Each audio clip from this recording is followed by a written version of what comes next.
Hi, so I'm going to share a quick tutorial of how you can have students complete and interact with a PDF online. And for this tutorial, I'm going to use a website that's called Kami. It's also an app or an extension you can use on Chrome, but it's just easy to just go search for the word Kami on Google or on a search engine, and then it pops right up. Okay, so we're going to go ahead and click Get Started so you can see what this looks like.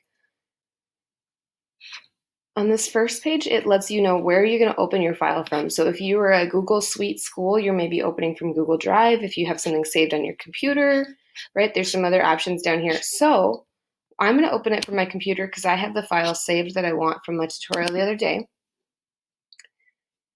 You can see here, this is one of the maze activities students could do. And I only have these 2 pages. There's no answer keys attached. There's nothing, okay? So for this activity, the first thing the students need to do is to get their way through the maze. So for that, we're going to use the drawing tool.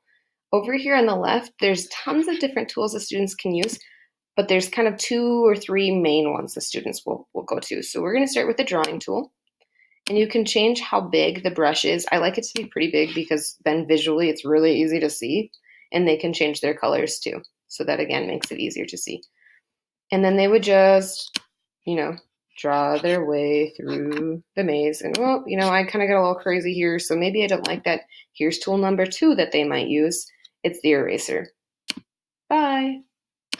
Okay, so then we can go back and try again and say, oh, okay, this is how I wanted to get through the maze.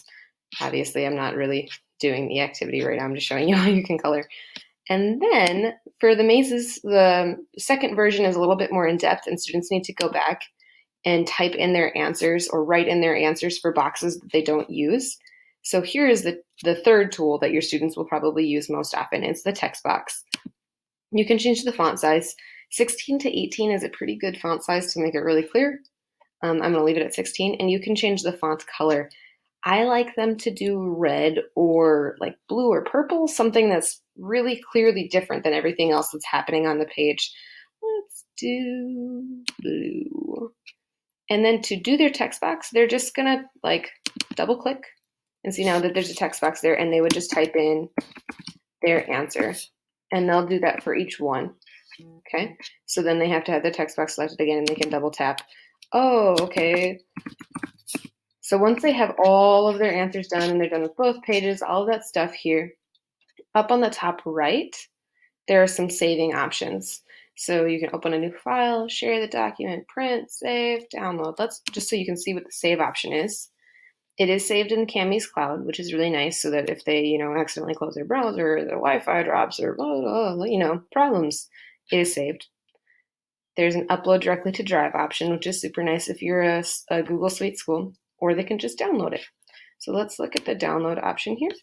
Yes, I want all the annotations. I would like the original and the annotations, because if you do original, no annotations, then none of their answers come.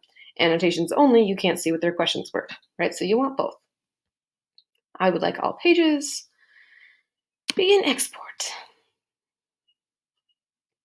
And it's now going to give me this download option.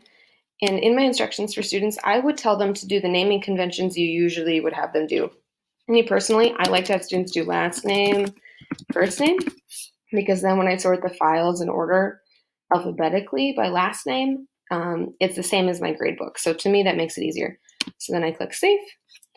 And here it is down here. And now this is in my downloads on my computer. So from here, students can then attach that to Google Classroom, Schoology, Canvas, whatever learning management system you use. Or if you don't use any learning management system, they could just take this file and attach it to you in an email, right? That's definitely an option as well. So I hope that gives you a really quick idea of how you can use some of these worksheets in our virtual or in a blended classroom, or if you just needed to save some paper or you're out of copies for the year. These are some good ways to kind of get around printing.